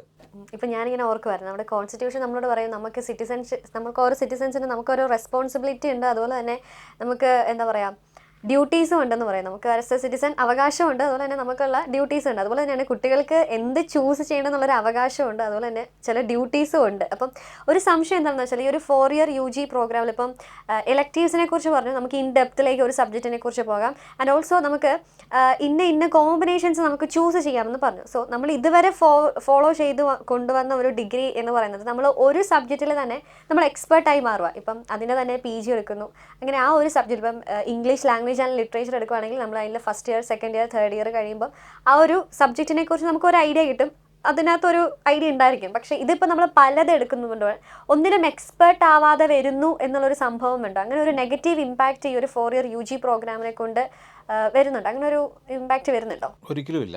അത് വിദ്യാർത്ഥിയുടെ അഭിരുചിക്കനുസരിച്ച്, സ്വാതന്ത്ര്യത്തിനനുസരിച്ച്, ഇഷ്ടത്തിനനുസരിച്ച് എടുക്കാം. ഇപ്പോൾ ഏതെങ്കിലും ഒരു വിഷയത്തിൽ തന്നെ കൂടുതൽ പഠിച്ചു പോകണമെന്നുണ്ടെങ്കിൽ അതിനുള്ള അവസരമുണ്ട്. ആ വിഷയത്തിൽ തന്നെ കൂടുതൽ കോഴ്സുകൾ ചെയ്യുക, ആ വിഷയത്തിലെ എലക്റ്റീവ് കോഴ്സുകൾ എടുക്കുക, ആ വിഷയത്തിലെ സിഗ്നേച്ചർ കോഴ്സുകൾ എടുക്കുക, ആ വിഷയത്തിലെ ഈ 1ാം വർഷം, 2ാം വർഷം, 3ാം വർഷം, 4ാം വർഷത്തെ 4 ലെവലിലുള്ള കോഴ്സുകൾ എടുത്തു കഴിഞ്ഞാൽ തീർച്ചയായിട്ടും ആ കുട്ടിക്ക് ആ വിഷയത്തിൽ കൂടുതൽ അറിവ് കിട്ടും, ഒരു സംശയമില്ല. നിലവിലുള്ള സമ്പ്രദായത്തിൽ നിന്നും വ്യത്യസ്തമായിട്ടൊന്നുമില്ല അതിനകത്ത് കിട്ടും. അത് കൂടാതെയുള്ളൊരു അവസരമാണ് കിട്ടുന്നത്. അപ്പോൾ ഒരു വിഷയത്തിൽ തന്നെ നിൽക്കാതെ കൂടുതൽ വിഷയങ്ങൾ പഠിക്കാനുള്ള ഒരു അവസരമാണ് കിട്ടുന്നത്. തീർച്ചയായിട്ടും അതിനകത്ത് അങ്ങനെ ഒരു സംഭവമില്ല. അതാണ് ഞാൻ നേരത്തെ പറഞ്ഞ പാത്വേയിൽ സിംഗിൾ മേജർ പാത്വേ ഉണ്ട്, ഡബിൾ മേജർ പാത്വേ ഉണ്ട്, മേജർ വിത്ത് മൈനർ പാത്വേ ഉണ്ട്. ഇതൊക്കെ കുട്ടിയുടെ ഇഷ്ടത്തിനനുസരിച്ച് ഇഷ്ടമുള്ള കോഴ്സുകൾ പഠിച്ച് അതിനനുസൃതമായിട്ടുള്ള ക്രെഡിറ്റ് ഏൺ ചെയ്യാം. അപ്പോൾ അതുകൊണ്ട് ഒരിക്കലും നമുക്കങ്ങനെ എന്താ പറയുന്നത് ഒരു വിഷയത്തിൽ ഡെപ്തായിട്ട് പഠിച്ചു പോകാൻ പറ്റില്ല, മൾട്ടിപ്പിൾ വിഷയത്തിലേക്ക് പോകുന്നു, അങ്ങനെയുള്ള ഒരു നെഗറ്റീവായിട്ടുള്ള ഒന്നും ഇതിനകത്തില്ല. അത് കുട്ടിയുടെ താല്പര്യമാണ്. പിന്നെ ഒത്തിരി പല മൾട്ടിപ്പിൾ ഡിസിപ്ലിനെ പറ്റി പഠിക്കണമെന്നുണ്ടെങ്കിൽ അത് പഠിക്കാനുള്ള ഓപ്ഷനുണ്ട്. ഒരു വിഷയത്തിൽ തന്നെ കൂടുതൽ കേന്ദ്രീകരിക്കണമെങ്കിൽ അതിനുള്ള അവസരവും ഉണ്ട്. എൻ്റെ ഒരു സാധ്യതയും കൂടെ പറയാം. അതായത് ഇപ്പം നമുക്ക് പലപ്പോഴും പറയാറുണ്ട് വിദ്യാഭ്യാസ രംഗവും തൊഴിൽ രംഗവും കുറച്ചും കൂടെ ഇൻ്റർ ഡിസിപ്ലിനറി, മൾട്ടി ഡിസിപ്ലിനറി ആയിട്ടുണ്ട്. ഒന്ന് അലൈഡ് ഏരിയയുമായി ബന്ധപ്പെട്ട് വരുന്ന ഒരു വിദ്യാഭ്യാസം, ചേർന്ന് പോകുന്ന വിദ്യാഭ്യാസം വരുന്നുണ്ട്. മറ്റു പല വിഷയങ്ങളിലും ചില അറിവും കൂടെ ഉണ്ടെങ്കിൽ മാത്രമേ ഇന്നത്തെ കാലത്ത് നമുക്ക് അറിവും ശക്തമാവുള്ളൂ, അതുപോലെ നമുക്ക് ജോലിയും ശക്തമായിട്ട് കിട്ടത്തുള്ളൂ. അപ്പോൾ ടെക്നോളജിയുടെ ഇൻ്റഗ്രേഷൻ എല്ലായിടത്തും കാണുന്നുണ്ട്, എല്ലാ മേഖലയിലും. അപ്പോൾ ഇപ്പോൾ കൊമേഴ്സിലാണെങ്കിലും ഇക്കണോമിക്സിലാണെങ്കിലും കെമിസ്ട്രിയിലാണെങ്കിലും ബയോടെക്നോളജി ആയിട്ടുണ്ട്. അപ്പോൾ ടെക്നോളജിയുടെ ഇൻ്റഗ്രേഷൻ വളരെ ഒരു ഇന്നൊവേറ്റബിൾ എലമെൻ്റാണ് എല്ലാ ഡിസിപ്ലിൻസിലും. അപ്പോൾ അതുകൊണ്ട് തന്നെ അത് ഇപ്പോൾ ഒരു കാലത്തിൻ്റെ ആവശ്യകതയും കൂടെയാണ്. അപ്പോൾ ഒരു മൾട്ടി ഡിസിപ്ലിനറി ആയിട്ട് MDCയിലൂടെ പോകേണ്ടതും ഇൻ്റർ ഡിസിപ്ലിനറി ആയിട്ട് ഒരു മൈനറിലൂടെയൊക്കെ പോകേണ്ടതും തീർച്ചയായിട്ടും ഇതൊരു കാലഘട്ടത്തിൻ്റെ ആവശ്യമാണ്. ആ കുട്ടിയുടെ തുടർ അവസരങ്ങൾക്കൊക്കെ ഏറ്റവും അത്യന്താപേക്ഷിതം തന്നെയാണ് തീർച്ചയായിട്ടും. ഇപ്പോൾ ഒരു ഇൻസ്റ്റിറ്റ്യൂഷനിലാണെങ്കിലും ഒരു കുട്ടീനെ അല്ലെങ്കിൽ ഒരാളെ ജോബിന് നമ്മൾ ഓപ്റ്റ് ചെയ്യുമ്പോൾ അവരെ നോക്കുന്നത് അവർ മൾട്ടി ടാലൻറ്റഡ് ആണോ, മൾട്ടി സ്കിൽഡ് ആണോ എന്നുള്ളത് തന്നെയാണ് ഫോക്കസ് ചെയ്യുന്നത്. അങ്ങനെയുള്ള ഒരാളെ തന്നെയാണ് നമ്മൾ സെലക്ട് ചെയ്യുന്നത്. സോ അങ്ങനെ ഒരു വിദ്യാർത്ഥിനെ നമ്മൾ റിഫൈൻ ചെയ്ത് നമ്മൾ 4 ഇയർ UG പ്രോഗ്രാമിലൂടെ നമ്മൾ അവരെ റിഫൈൻ ചെയ്തെടുക്കുന്നു. അപ്പം ഈ ഒരു സാറ് തുടക്കത്തിൽ പറഞ്ഞിട്ടുണ്ടായിരുന്നു 4 ഇയർ UG പ്രോഗ്രാം കൂടുതലും സ്റ്റുഡൻറ് സെൻട്രിക് ആണ്. ഇപ്പം വേണമെങ്കിൽ നമുക്ക് 6 പാത്വേസിൽ ഏത് മൈനർ വേണം എടുക്കാം, മേജർ നമ്മുടെ ഓപ്ഷനാണ്. അപ്പം ഈ ഒരു 4 ഇയർ UG പ്രോഗ്രാമിനെ കുറിച്ച് ഓരോന്ന് ചോദിച്ചാലും ഇനി വരുന്നത് ഇതിൻ്റെ ഒരു എക്സാമിനേഷൻ അല്ലെങ്കിൽ ഇവാലുവേഷനെ കുറിച്ചാണ്. അത് എല്ലാവർക്കും ഭയങ്കര കൺഫ്യൂഷനാണ്. ഇപ്പം നമ്മൾ ഇതുവരെ ഫോളോ ചെയ്ത് വന്ന സിസ്റ്റം ആണോ എന്നുള്ളത്. അപ്പം എക്സാം ആൻഡ് ഇവാലുവേഷൻ എങ്ങനെയാണ്, ഈ ഒരു പ്രോസസ്സ് എങ്ങനെയാണ്? തീർച്ചയായിട്ടും ഇതിനെക്കുറിച്ച് പറയുമ്പോൾ ഇപ്പോൾ ആദ്യമേ ചോദിച്ചു കുട്ടികൾക്ക് ഇതൊരു പല വഴിക്ക് പോവില്ല എന്നുള്ളതാണ്. അപ്പോൾ നമ്മളൊരു ഹയർ എഡ്യൂക്കേഷൻ്റെ ഒരു ഫിലോസഫിക്കൽ പോയിന്റ് എന്ന് പറയപ്പെടുന്നത് ഇപ്പോൾ ഗ്രോസ് എൻറോൾമെൻറ്റ് റേഷ്യോ ഏറ്റവും കൂടിയ സംസ്ഥാനമാണ് കേരളം. അത് നമ്മൾ ഇനിയും 30 കൊല്ലത്തേക്ക് പ്ലാൻ ചെയ്തേക്കുവാണ്, രാജ്യം പ്ലാൻ ചെയ്തേക്കുവാണ് ഏകദേശം ഉയർന്ന ഒരു റേറ്റിലേക്ക് എത്തിക്കാനൊക്കെ ആയിട്ട്. അപ്പോൾ ഈ ഘട്ടത്തിൽ ഒരു ഡിഗ്രി എക്സാമിനേഷൻ അല്ലെങ്കിൽ ഡിഗ്രി പഠനം എന്ന് പറയപ്പെടുന്നത് മാക്സിമം ആൾക്കാരെ ഇൻക്ലൂസീവ് ആക്കുക, ഉൾപ്പെടുത്തുക എന്നുള്ളത് ആണ്. ഒരു ആളുകളെ എക്സ്ക്ലൂഡ് ചെയ്യാനായിട്ട് വരുന്ന കോമ്പറ്റേറ്റീവ് എക്സാമ്പിളല്ല, ഒഴിവാക്കപ്പെടാൻ വേണ്ടിയുള്ള എക്സാമിനേഷൻ അല്ല. അപ്പോൾ അതുകൊണ്ട് തന്നെയാണ് ഇപ്പോൾ ഭയങ്കര ഹൈ ലെവലിൽ പഠിക്കുന്ന ഒരു കുട്ടിക്കും ഇതിൻ്റെ അകത്ത് അതിൻ്റെ മെറിറ്റ് കാണിച്ച് ഷോക്കേസ് ചെയ്തവന് പുറത്തു പോകാം. എന്നാൽ വളരെ അത്രയും അക്കാഡമിക്കലി അത്ര ബ്രില്യൻ്റ് അല്ലാത്തൊരു കുട്ടിക്ക് പോലും അവൻ്റെ വലിയ പ്രശ്നങ്ങളില്ലാതെ ഇടയ്ക്ക് വെച്ച് പഠിത്തം നിർത്തിപ്പോകാതെ തന്നെ അവൻ്റെ ഏറ്റവും മിനിമം കാര്യത്തിലൂടെ പോയി അവനൊരു ഡിഗ്രി സമ്പാദിക്കാൻ പറ്റുന്നുണ്ട്. അപ്പോൾ എല്ലാവരും ഇൻക്ലൂസീവ് ആക്കുന്ന ഒരു സിസ്റ്റമാണ് എൻറോൾ ചെയ്ത് കഴിഞ്ഞാൽ നമ്മുടെ ഈ സംവിധാനം എന്ന് പറയപ്പെടുന്നത് 3 വർഷത്തേക്കോ 4 വർഷത്തേക്കോ. ഇവാലുവേഷനിൽ അടിമുടി മാറ്റം തന്നെയുണ്ട്. തീർച്ചയായിട്ടും നമുക്കറിയാം ലോകമെമ്പാടും എപ്പോഴും നിരന്തര ചർച്ചകൾക്കും മാറ്റങ്ങൾക്ക് വിധേയപ്പെട്ടുകൊണ്ടിരിക്കുന്ന ഒരു പ്രോസസ്സാണ് ഇവാലുവേഷൻ എന്ന് പറയപ്പെടുന്നത് വിദ്യാഭ്യാസ സമ്പ്രദായത്തിൽ. അതൊരിക്കലും ഒരു സ്റ്റാഗ്നൻ്റ് അല്ല, ഒരിക്കലും ഒരു സ്റ്റാറ്റിക് പ്രോസസ്സ് അല്ല, ഒരേ നിൽക്കുന്നൊരു കാര്യമല്ല. അതൊരു കണ്ടിന്യൂസ് ഇവാലുവേഷനാണ്, എപ്പോഴും ഇമ്പ്രൂവ്മെൻ്റ് ആണ് ഇതിൻ്റെ അടിസ്ഥാനം എന്ന് പറയപ്പെടുന്നത്. അപ്പോൾ ഇതിൻ്റെ അകത്ത് നമുക്ക് കാണാൻ സാധിക്കുന്നത് ഓരോ സെമസ്റ്ററിലും ഇപ്പോൾ നമുക്ക് പറയാം യൂണിവേഴ്സിറ്റി നേരിട്ട് നടത്തുന്നു അഫിലിയേറ്റഡ് സിസ്റ്റത്തിൽ. അപ്പോൾ എല്ലാ സെമസ്റ്ററിലും ഇനി യൂണിവേഴ്സിറ്റി നേരിട്ട് നടത്തേണ്ട കാര്യമില്ല. ഓൾട്ടർനേറ്റീവ് സെമസ്റ്ററുകൾ യൂണിവേഴ്സിറ്റി എക്സാമിനേഷൻ അല്ലാതെ അഫിലിയേറ്റഡ് കോളേജ് തന്നെ എക്സാംസ് നടത്താം ബ്രോഡായിട്ട്. ഇത് ഓട്ടോണമസ് കോളേജുകൾക്ക് അതാത് ഓട്ടോണമസ് കോളേജുകൾക്ക് ഇങ്ങനെ തന്നെ പബ്ലിക് എക്സാമിനേഷൻ നടത്താം. എക്സാമിനേഷൻ്റെ ടൈം 3 മണിക്കൂർ എന്ന് പറയുന്ന എക്സാമിനേഷൻ ടൈം മാർക്കിൻ്റെ അടിസ്ഥാനത്തിലും ക്രെഡിറ്റിൻ്റെ അടിസ്ഥാനത്തിലും കുറയും. ഇനി എക്സാം നടത്തുന്നത് പലപ്പോഴും നമ്മളൊരു ക്വസ്റ്റ്യൻ പാറ്റേണിൽ അടിമുടി മാറ്റങ്ങൾ നമുക്ക് ചെയ്യാം. ഓപ്പൺ ബുക്ക് എക്സാം ഓൾറെഡി ഇന്ത്യയിൽ തന്നെ പലയിടത്തും പരീക്ഷണത്തിന് വിധേയപ്പെട്ട കാര്യമാണ്. ഓപ്പൺ ബുക്ക് എക്സാമിനേഷൻ നടത്താം. നേരത്തെ ബുക്കിൻ്റെ റെഫറൻസ് കൊടുക്കണമെന്ന് മാത്രമേ ഉള്ളൂ. ഇതൊരിക്കലും ഒരു ഡിസ്ക്രിപ്റ്റീവ് എക്സാമിനേഷൻ തന്നെ വേണമെന്നില്ല. അത് ഒബ്ജക്റ്റീവ് ക്വസ്റ്റ്യൻസ് ആക്കി നടത്താം, ഒരു പ്രസൻറ്റേഷൻ ആക്കി നടത്താം, ഒരു സ്കിൽ ടെസ്റ്റ് നടത്താം, ലാബ് എക്സാമിനേഷൻ നടത്താം, ഒരു ഫീൽഡ് ഇവാലുവേഷൻ സ്റ്റഡി നടത്താം, കുട്ടിക്ക് ഒരു ഇൻറ്റേൺഷിപ്പ് പ്രൊജക്റ്റിൻ്റെ മാതൃകയിൽ നടപ്പിലാക്കാൻ പറ്റുന്നുണ്ട്. അപ്പോൾ പല രീതിയിൽ തന്നെ കുട്ടിക്ക് ഒരു ഓറൽ ടെസ്റ്റ് നടത്താം, ഒരു വൈവ നടത്താം, ഇൻ്റർവ്യൂ നടത്താം. ഇങ്ങനെ ഏത് മെത്തേഡും എന്താണോ ഏറ്റവും ഈ വിഷയത്തിന് ആ കോഴ്സ് പഠിക്കുമ്പം ഒരു കുട്ടിക്ക് എന്ത് കിട്ടണമെന്നാണ് ആഗ്രഹിക്കുന്നത്, ആ കിട്ടുന്ന കാര്യം കുട്ടിയിൽ എത്തിയോ എന്ന് ടെസ്റ്റ് ചെയ്യാനുള്ള എന്താണ് ബെസ്റ്റ് മാർഗം, ആ ബെസ്റ്റ് മാർഗം ഇവിടെ അവലംബിക്കാം. നല്ല ഫ്രീഡം ഉണ്ട്. അത്രയും കോംപ്രഹെൻസീവ് ടൂൾസാണ് സിലബസിൻ്റെ കൺസ്ട്രക്റ്റിൻ്റെ അകത്ത് ഹയർ എഡ്യൂക്കേഷൻ കൗൺസിലും യൂണിവേഴ്സിറ്റികളും മുന്നോട്ട് വെച്ചിരിക്കുന്നത്. അത് ഓരോ കോഴ്സ് ടീച്ചർക്കും എടുത്ത് സ്വീകാര്യത നടപ്പിലാക്കാൻ പറ്റും. ഇതിൻ്റെ ഒരു എക്സാമിൻ്റെ ഒരു ഘടന എന്ന് പറഞ്ഞു കഴിഞ്ഞാൽ അസസ്മെൻറ്റിൻ്റെ 2 രീതിയിലാണ്. നിലവിൽ നമ്മൾ പറയുന്ന എക്സ്റ്റേണൽ ഇൻറ്റേണൽ എന്ന് പറയുന്ന മാതിരി ഇവിടെ എൻ സെമസ്റ്റർ എക്സാമിനേഷനും അതുപോലെ കണ്ടിന്യൂസ് കോംപ്രിഹെൻസീവ് അസസ്മെൻറ്റ് CCA ഉണ്ടാകും. അപ്പോൾ ഉദാഹരണത്തിന് 4 ക്രെഡിറ്റുള്ള ഒരു കോഴ്സിൻ്റെ ടോട്ടൽ മാർക്ക് 100 ആണെന്ന് വിചാരിക്കുക. അപ്പോൾ 100 ആണെങ്കിൽ അതിൽ 70 മാർക്ക് ഈ എൻ സെമസ്റ്റർ എക്സാമിനേഷനും 30 മാർക്ക് CCA കമ്പോണൻറ്റും ആയിരിക്കും. ഇൻറ്റേണൽ എന്ന് പറയുന്നത് കണ്ടിന്യൂസ് കോംപ്രിഹെൻസീവ് അസസ്മെൻറ്റ്.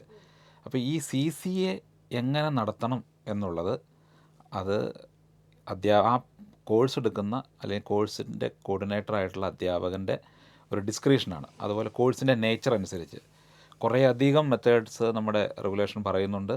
ഇപ്പം നിലവിൽ 2 റിട്ടൺ എക്സാമിനേഷൻ, ഒരു അസൈൻമെൻറ്റ്, ഒരു സെമിനാർ എന്നൊക്കെ നമ്മൾ സ്റ്റിപ്പുലേറ്റ് ചെയ്ത് വെച്ചിട്ടുണ്ട് ഈ ഇൻറ്റേർണൽ കമ്പോണൻസ്. ഇനി അങ്ങനെയില്ല, അധ്യാപകന് തീരുമാനിക്കാം ആ CCA എങ്ങനെ നടത്തണം. അത് മാത്രമല്ല ഈ എൻ സെമസ്റ്റർ എക്സാമിനേഷനും നേരത്തെ സാറ് പറഞ്ഞത് മാതിരി പരിപൂർണമായിട്ട് റിട്ടൺ എക്സാമിനേഷൻ ആയിരുന്നു നിലവിലെ രീതി. ആ റിട്ടൺ എക്സാമിനേഷൻ മാറിയിട്ട് അത് ഓപ്പൺ ബുക്ക് ആകാം, അതുപോലെ MCQ ആകാം, അല്ലെങ്കിൽ ഒരു പ്രോജക്റ്റ് ആകാം. ഏത് മാർഗം വേണമെങ്കിലും അവലംബിക്കാനുള്ള ഒരു ഫ്രീഡം ഇതിനകത്തുണ്ട്. ഒരു കാര്യമുള്ളൂ, നമ്മൾ ഈ സിലബസ് എല്ലാം ഡിസൈൻ ചെയ്യുമ്പോൾ അതിനകത്ത് കൃത്യമായിട്ട് ഈ ഒരു കോഴ്സ് ഏത് മോഡിലായിരിക്കും അതിൻ്റെ ഇവാലുവേഷൻ പാറ്റേൺ എന്നുള്ളത് കൃത്യമായിട്ട് നമ്മൾ ഡിഫൈൻ ചെയ്തിരിക്കണം. അത് എൻ സെമസ്റ്റർ ഏത് രീതിയിലാണ് നടത്താൻ പോകുന്നത്, അതുപോലെ CCA ഏത് രീതിയിലാണ് നടത്താൻ പോകുന്നത് എന്നുള്ളത് കൃത്യമായിട്ട് നമ്മൾ അതിനകത്ത് കൊടുത്തിരിക്കണം. ഈ എക്സാമിനേഷൻ ടൈം ഒരു പ്രധാനപ്പെട്ട ഘടകമാണ്. അത് ഇനി മാക്സിമം 2 മണിക്കൂർ പരീക്ഷ ഉണ്ടാവുകയുള്ളൂ. അപ്പോൾ ഇത്രയും നാളത്തുള്ള 3 മണിക്കൂർ എന്നുള്ളത് മാറുകയാണ്. 2 മണിക്കൂർ പരീക്ഷകളെ ഇനി ഉണ്ടാവുകയുള്ളൂ. അതും ക്രെഡിറ്റ് അനുസരിച്ച് വീണ്ടും 1.5 മണിക്കൂറും 1 മണിക്കൂറും ഒക്കെ ആയിട്ട് കുറയും. അപ്പോൾ ക്രെഡിറ്റിൻ്റെ അനുസരിച്ചായിരിക്കും ഇനി എക്സാമിൻ്റെ ഡ്യൂറേഷൻ. മാക്സിമം 2 മണിക്കൂർ പരീക്ഷകളെ ഇനി ഉണ്ടാവുകയുള്ളൂ. ആ പരീക്ഷയുടെ രീതി തന്നെ മാറാം. അത് ഈ ഓപ്പൺ ബുക്ക് വരാം, അതുപോലെ MCQ ടൈപ്പ് വരാം, നേരത്തെ പറഞ്ഞ ഒരു പ്രോജക്റ്റ് ആകാം, പ്രോജക്റ്റ് സ്റ്റഡി അങ്ങനെയാകാം. ഇത് ഏത് രീതി വേണമെങ്കിലും നമ്മളെടുക്കുന്ന കോഴ്സിനെ ബേസ് ചെയ്തിരിക്കും. അപ്പോൾ കുട്ടി ശ്രദ്ധിക്കേണ്ടത് ഇതാണ്, ഒരു കോഴ്സ് സെലക്ട് ചെയ്യുമ്പോൾ കോഴ്സ് ഡിസ്ക്രിപ്ഷൻ കുട്ടി നോക്കണം. ഇപ്പോൾ ചിലപ്പോൾ ചില അധ്യാപകരുടെ ഒരു കോഴ്സിൻ്റെ അകത്ത് അവരുടെ എക്സാമിനേഷൻ ഒബ്ജക്റ്റീവ് ആയിരിക്കും. കുട്ടി പ്രത്യേകം ശ്രദ്ധിക്കണം, ആ ഒബ്ജക്റ്റീവ് എക്സാം ചില കോഴ്സുകൾക്ക് നെഗറ്റീവ് മാർക്ക് ഉണ്ടാവും, ചിലത് നെഗറ്റീവ് മാർക്ക് ഉണ്ടാവില്ല, ചിലത് മൾട്ടിപ്പിൾ ചോയ്സ് ഉണ്ടാവാം, ചിലത് ഉണ്ടാവില്ല. ആ പാറ്റേൺ ഒക്കെ ഡിസ്ക്രിപ്ഷനിൽ പറഞ്ഞിരിക്കും, പറഞ്ഞിരിക്കും, പോർട്ടൽ അവൈലബിളാണ്. അപ്പോൾ കുട്ടി ഇതെല്ലാം ആകമാനം നോക്കിയിട്ടായിരിക്കണം ഒരു കോഴ്സ് സെലക്ട് ചെയ്യേണ്ടത്. അപ്പോൾ അവരുടെ ഒരു കപ്പാസിറ്റി അനുസരിച്ച്. അപ്പോൾ തീർച്ചയായിട്ടും നമുക്കറിയാം, ഒരു നെഗറ്റീവ് മാർക്കുള്ള ഒരു എക്സാമിനേഷൻ എഴുതി പാസ്സാവുന്നതിൻ്റെ ക്രെഡിബിലിറ്റി വേറെയാണ്. That makes the difference. അപ്പോൾ ആ രീതിയിലൊക്കെയുള്ള ഒരു ചോയ്സ് കുട്ടിക്കുണ്ട് എന്നുള്ളത് പ്രധാനപ്പെട്ടത്. അങ്ങനെ സിസ്റ്റത്തെ കുറച്ചും കൂടെ പ്യൂരിഫൈ ചെയ്യാനായിട്ടുള്ള ഒരു റോള് അധ്യാപകനും ഇപ്പോൾ കടന്നു വന്നിരിക്കുകയാണ്. റിട്ടേൺ എക്സാം മാത്രമല്ല ഓപ്ഷൻ, വേറെയും ഓപ്ഷൻസ് ഉണ്ട് ഇവാലുവേഷൻ. അതാണ് ഇതിനകത്തുള്ള കാതലായിട്ടുള്ള മാറ്റം. പഴയ ഇപ്പോൾ ഇതിനു മുമ്പ് ഇപ്പോൾ യൂണിവേഴ്സിറ്റി പാറ്റേണിൽ പോകുന്ന എല്ലായിടത്തും 20% ഇൻറ്റേർണൽ മാർക്കും 80% എക്സ്റ്റേണൽ മാർക്കും എന്നുള്ളതാണ്. പക്ഷേ ഇവിടെ അത് 20 എന്നുള്ളത് ഒന്നും കൂടെ ഉയർത്തി 30:70 എന്നുള്ള റേഷ്യോയിലേക്ക് ഇൻറ്റേർണൽ മാർക്ക് മാറ്റിയിട്ടുണ്ട്. അതുപോലെ തന്നെ അറ്റൻഡൻസിനുമായി ബന്ധപ്പെട്ടുള്ളൊരു മാർക്ക്. അതെ, ഇപ്പം ഞാൻ ചോദിക്കാൻ അവർക്ക് വരുന്നത്, ഇപ്പം കോഴ്സിന്റെ ടൈം ഡ്യൂറേഷനൊക്കെ മാറ്റം വരുമായിരിക്കും. അറ്റൻഡൻസ് ഇപ്പം നമ്മളെ ഇന്റേണൽ മാർക്ക് ഇപ്പം നമുക്ക് വരുന്നത് 5 മാർക്ക് അറ്റൻഡൻസ് ഓൾസോ ഇതിനകത്ത് ഇൻക്ലൂഡഡ് ആയിട്ടുണ്ട്. അറ്റൻഡൻസിന് മാർക്കില്ല, അറ്റൻഡൻസിന് മാർക്കില്ല. കുട്ടിക്ക് 75% അറ്റൻഡൻസ് ഉണ്ടായിരിക്കണം എക്സാം എഴുതാൻ. അത്രേ ഉള്ളൂ. അത് നമ്മൾ എങ്ങനെയെങ്കിലും അപ്പം നമ്മൾ പല എടുത്തിട്ടുള്ള ഈ ഒരു കോഴ്സുമായിട്ട് ബന്ധപ്പെട്ട് 75% നമ്മൾ അറ്റൻഡൻസ് ഉണ്ടാവുക അറ്റൻഡൻസിന് മാർക്കില്ല. 75% കുട്ടിക്ക് എക്സാം അപ്ലൈ ചെയ്യാം, എക്സാം എഴുതാം. ഓക്കെ, അപ്പോൾ എന്തായാലും കുട്ടികളെ കുറേ ശ്രദ്ധിക്കേണ്ടതായിട്ടുണ്ട് ഈ ഒരു 4 ഇയർ UG പ്രോഗ്രാമിനെ സംബന്ധിച്ച്. ഇനി ഈ ഒരു കോഴ്സിനെ കുറിച്ച് നെക്സ്റ്റ് ഒരു അട്രാക്ഷൻ തോന്നിയത് എന്താണെന്ന് വെച്ചാൽ, നമുക്ക് എപ്പോൾ വേണമെങ്കിലും ബ്രേക്ക് എടുക്കാം എന്നുള്ളൊരു ഇത് കേട്ടാണ്, ഒരു സിസ്റ്റം കേട്ടത്. എന്താണ്, എങ്ങനെയാണ്, ഏതൊരു ഫെസിലിറ്റീനെ ബേസ് ചെയ്താണ് നമ്മളൊരു ബ്രേക്ക് എടുക്കാനായിട്ട് നമുക്ക് സാധിക്കുക? നമുക്ക് ഇപ്പോൾ നിലവിൽ ഒരു കോഴ്സിന് ജോയിൻ ചെയ്ത് കഴിഞ്ഞാൽ 3 വർഷം UG, 2 വർഷം PG തുടർച്ചയായിട്ട് നമ്മൾ പഠിക്കണം. അതെ. ഏതെങ്കിലും ഒരു സാഹചര്യങ്ങൾ, ഇപ്പോൾ ഏതെങ്കിലും ഒരു സാഹചര്യത്തിൽ അഭിമുഖീകരിച്ച് അദ്ദേഹത്തിന് ബ്രേക്ക് എടുക്കേണ്ട വന്നു കഴിഞ്ഞാൽ പിന്നെ ഒന്നേന്ന് പോലെ തുടങ്ങാം, റീസ്റ്റാർട്ട് ചെയ്യേണ്ടി വരും. അത് മാത്രമല്ല, ചേർത്ത് പറഞ്ഞേക്കാം, ആ കുട്ടിക്ക് മാനഹാനിയുണ്ട്, വീട്ടിലും അധ്യാപകരും പഠിത്തം നിർത്തി പോകുന്നവൻ എന്തോ പ്രശ്നക്കാരനായിട്ട് ചിത്രീകരിക്കപ്പെടുന്നത്, അതൊക്കെ ഇനി മാറാൻ പോവാണ്. അവൻ്റെ കാരണം ജെനുവിനാണെങ്കിൽ. കാരണം ഇവിടെ നമുക്ക് ജോയിൻ ചെയ്ത് കഴിഞ്ഞാൽ 7 വർഷം വരെ നമ്മൾ എത്രയാണോ ക്രെഡിറ്റ് ഏൺ ചെയ്തിരിക്കുന്നത് നമ്മുടെ ABC അക്കൗണ്ടിലുണ്ടാകും. നമുക്കത് റിഡീം ചെയ്യാനായിട്ടുള്ള അവസരമുണ്ട്. അപ്പോൾ 1 വർഷം കഴിഞ്ഞപ്പോൾ ഏതെങ്കിലും സാഹചര്യങ്ങളുണ്ട്, നമുക്ക് പ്രതീക്ഷിക്കാത്ത സാഹചര്യങ്ങൾ കൊണ്ട് ബ്രേക്ക് വന്നു പോയെങ്കിൽ തീർച്ചയായിട്ടും 7 വർഷത്തിനുള്ളിൽ തിരിച്ചു വന്ന് ഇത് കംപ്ലീറ്റ് ചെയ്യാനുള്ള അവസരം ഉണ്ട്. 7 വർഷം ആണ് അതിനകത്തൊരു ഡ്യൂറേഷൻ വെച്ചിരിക്കുന്നത്. 7 വർഷം വരെ നമ്മൾ ഓൾറെഡി അക്യൂർ ചെയ്ത ക്രെഡിറ്റ് അക്കാഡമിക് ബാങ്ക് ഓഫ് ക്രെഡിറ്റ്സിലുണ്ടാകും. അതിനുശേഷം നമുക്ക് ആവശ്യമായിട്ടുള്ള ക്രെഡിറ്റും കൂടെ ഏൺ ചെയ്ത് നമുക്ക് ഡിഗ്രിയോ അല്ലെങ്കിൽ ഓണേഴ്സ് ഡിഗ്രിയോ റിസർച്ച് ഡിഗ്രിയോ എടുക്കാവുന്നതാണ്. ഇതിപ്പം ഇപ്പം നമുക്ക് ബ്രേക്ക് എടുക്കാമെന്ന് പറഞ്ഞു. അപ്പം എന്തൊക്കെ ബേസ് ചെയ്തായിരിക്കും നമുക്ക് ബ്രേക്ക്? ഇപ്പം എന്തെങ്കിലും ഇപ്പം അസുഖം, അല്ലെങ്കിൽ നമുക്കിപ്പം ഈ ഒരു ടൈമിൽ ഇപ്പം ബ്രേക്ക് എടുക്കാൻ 7 വർഷം ഉണ്ടല്ലോ, ഈ ഒരു 7 വർഷത്തിൽ എനിക്ക് വേണമെങ്കിൽ പോയി ഒരു ജോലി ചെയ്യാം, അല്ലെങ്കിൽ ഒരു ഓൺലൈൻ കോഴ്സ് എനിക്ക് പഠിക്കാം, അങ്ങനെയൊക്കെ നമുക്ക് ചെയ്യാനായിട്ട് പറ്റത്തില്ലേ? പ്രത്യേകിച്ച് കാരണം ഒന്നും വേണ്ട, കാരണം ജെന്യുവിൻ ആയിട്ടുള്ള ഒരു റീസൺ അല്ല, അതിനുള്ളൊരു മാനദണ്ഡം പറഞ്ഞിട്ടില്ല. അതായത് ഇപ്പോൾ നമ്മൾ ലീവ് എടുക്കുമ്പോൾ ലീവ് ലെറ്റർ കൊടുക്കണം, നിലവിൽ പറഞ്ഞിട്ടില്ല. ഇനിയിപ്പോൾ അതിൽ എന്തെങ്കിലും കൂടുതൽ വരും നമുക്കറിയില്ല. പക്ഷെ അതൊരു കുട്ടിക്ക് കൊടുക്കുന്ന, ഒരു കുട്ടിയെ ഒരു പൗരനായിട്ട് ട്രീറ്റ് ചെയ്യുന്നു, അവൻ്റെ തീരുമാനങ്ങളെ ഏറ്റവും ഉത്തമമായിട്ട് ട്രീറ്റ് ചെയ്യുന്നു എന്നുള്ളതിൻ്റെ ഒരു ഉത്തമ ഉദാഹരണമായിട്ടാണ് ഇപ്പോൾ അതിനെ കൺസീവ് ചെയ്തിരിക്കുന്നത്. സാധ്യത, ഒരു ചെറിയൊരു ഇതിനുള്ളൊരു സാധ്യത എന്ന് പറയുന്നത്, തിരിച്ച് കുട്ടി വരുമ്പോൾ ഇപ്പോൾ ഒരു പർട്ടിക്കുലർ കോഴ്സിലേക്ക് നമുക്ക് അവിടെ റീ അഡ്മിഷൻ്റെ സമയത്ത് അവിടെ അതിനനുസരിച്ചുള്ള സീറ്റ് ഉണ്ടാവുക എന്നുള്ളൊരു പ്രധാനപ്പെട്ട കാര്യമാണ്. ഒരു 10% വർധന ഉണ്ടാകും. അത് മാത്രമേ ഉള്ളൂ അതിനകത്തൊരു ചലഞ്ച് എന്ന് പറയുന്നത്. അല്ലെങ്കിൽ അങ്ങനെ ഒരു പ്രശ്നമേ ഇല്ല. റീ അഡ്മിഷൻ അല്ലെങ്കിൽ തിരിച്ചു വന്ന് കുട്ടിക്ക് ഇത് കണ്ടിന്യൂ ചെയ്യാവുന്നതാണ്. നമ്മൾ ഈ ആദ്യം നമ്മളെ പേരന്റ് ഇൻസ്റ്റിറ്റ്യൂഷനിൽ തന്നെ വീണ്ടും വന്ന് റീജോയിൻ ചെയ്യണമെന്നുണ്ടോ? അത് ഏതെങ്കിലും കോളേജിൽ നിന്ന് ക്രെഡിറ്റ് ഏത് കോളേജിൽ നിന്നും എടുക്കാമല്ലോ, ഏത് കോളേജിൽ നിന്ന് വേണമെങ്കിലും എടുക്കാം, ഓൺലൈനായിട്ട് എവിടെ നിന്നും എടുക്കാം. പക്ഷേ പേരന്റ് ഇൻസ്റ്റിറ്റ്യൂഷൻ വളരെ ഇമ്പോർട്ടൻ്റ് ആണ്. ഇപ്പോൾ ABC നമ്മുടെ രജിസ്റ്റർ ചെയ്യപ്പെടുമ്പം ABCക്കകത്ത് സെലക്ട് ചെയ്യുന്നത്, ഇപ്പോൾ ഒരു കുട്ടി ഒരു കോളേജിൽ അഡ്മിഷൻ എടുത്ത് ഉടനെ തന്നെ ABC സൈറ്റിൽ പോയി രജിസ്ട്രേഷൻ എടുക്കണം. ഒരു ID നമ്പർ കിട്ടും. ഈ ABCയുടെ രജിസ്ട്രേഷൻ എടുക്കുമ്പോൾ അവൻ്റെ അവസാനത്തെ ചോദ്യം നേരിടുന്നത് പേരൻ്റ് ഇൻസ്റ്റിറ്റ്യൂഷനാണ്. അപ്പോൾ എവിടെയാണോ നമ്മൾ ജോയിൻ ചെയ്യുന്നത്, ഇപ്പോൾ KE കോളേജ് മാന്നാനത്താണെങ്കിൽ അല്ലെങ്കിൽ MG യൂണിവേഴ്സിറ്റി തന്നെയാണെങ്കിൽ ആ അത് ആ പേരൻറ്റ് ഇൻസ്റ്റിറ്റ്യൂട്ട് സെലക്ട് ചെയ്യണം. അപ്പോൾ ആ സെലക്ട് ചെയ്യുന്ന ഇൻസ്റ്റിറ്റ്യൂഷൻ്റെ ക്രെഡിറ്റ് സ്പേസിലായിരിക്കും ഈ കുട്ടിയുടെ ക്രെഡിറ്റ് ഡെപ്പോസിറ്റ് ആവുക. ഇനി അത് ഭാവിയിൽ ഒരു പക്ഷേ ആ കുട്ടി ഇൻസ്റ്റിറ്റ്യൂഷൻ മാറുവാണെങ്കിൽ അപ്പോൾ ഇതിൻ്റെ ട്രാൻസ്ഫർ വേണ്ടി വരും. അപ്പോൾ അതുമായി ബന്ധപ്പെട്ട് അപ്പോൾ റെഡീം ചെയ്യുന്ന ഏത് ഇൻസ്റ്റിറ്റ്യൂഷൻ പ്രധാനപ്പെട്ടതായിട്ട് വരും. നോർമലി സംഭവിക്കാൻ പോകുന്നത് ഏതാണോ നമ്മൾ അഡ്മിഷൻ എടുക്കുന്ന ആ ഇൻസ്റ്റിറ്റ്യൂഷനിൽ തന്നെ റിഡീം ചെയ്യുന്നൊരു അവസരമാണ്. ഇപ്പോൾ നമ്മൾ കുറച്ച് കോഴ്സൊക്കെ പുറത്ത് പോയി എടുത്താൽ പോലും റിഡീം ചെയ്യുന്നത് ഇൻസ്റ്റിറ്റ്യൂഷനാണെങ്കിൽ ആ കുട്ടിക്ക് എടുക്കാൻ പറ്റുന്നുണ്ട്. ഓക്കെ. ഇനി നെക്സ്റ്റ് ഈ ഒരു കോഴ്സിനെ പറ്റി കേട്ട മറ്റൊരു കാര്യം, ഇത് നമ്മളിപ്പം ഓരോ ദിവസവും ഇതിനെപ്പറ്റി നമ്മളിങ്ങനെ കൂടുതൽ അറിഞ്ഞുകൊണ്ടേ ഇരിക്കുകയാണ്. അപ്പോൾ എന്താണ് എങ്ങനെയാണെന്നുള്ളൊരു ക്ലിയർ ഐഡിയ ഇപ്പോൾ നമ്മൾ ചോദിക്കുകയാണെങ്കിൽ നെക്സ്റ്റ് അറിയാവുന്നത് ഈ ഒരു 4th ഇയറിന് ഒരു സ്പെഷ്യാലിറ്റി ഉണ്ടെന്ന് നമ്മളിങ്ങനെ കേട്ടു. ഇപ്പോൾ നമുക്ക് അറിയാം 133 ക്രെഡിറ്റ് നമ്മൾ ഏൺ ചെയ്യുകയാണെങ്കിൽ നമുക്ക് ഡിഗ്രി ക്വിറ്റ് ചെയ്യാം. പിന്നെ 177 അങ്ങനെയാണെങ്കിൽ നമുക്ക് അങ്ങനെ ക്രെഡിറ്റ്സ് നമ്മളിങ്ങനെ കൂട്ടിക്കൊണ്ടേ ഇരിക്കുക. അപ്പം ഈ ഒരു 4th ഇയറിന് ഒരു സ്പെഷ്യാലിറ്റി ഉണ്ട്. സോ എന്താണ് ഈ ഒരു 4th ഇയറിനുള്ള നമ്മുടെ ഒരു 4 ഇയർ UG പ്രോഗ്രാമിനുള്ള സ്പെഷ്യാലിറ്റി എന്താണ്? 89.6 FM സർഗക്ഷേത്ര.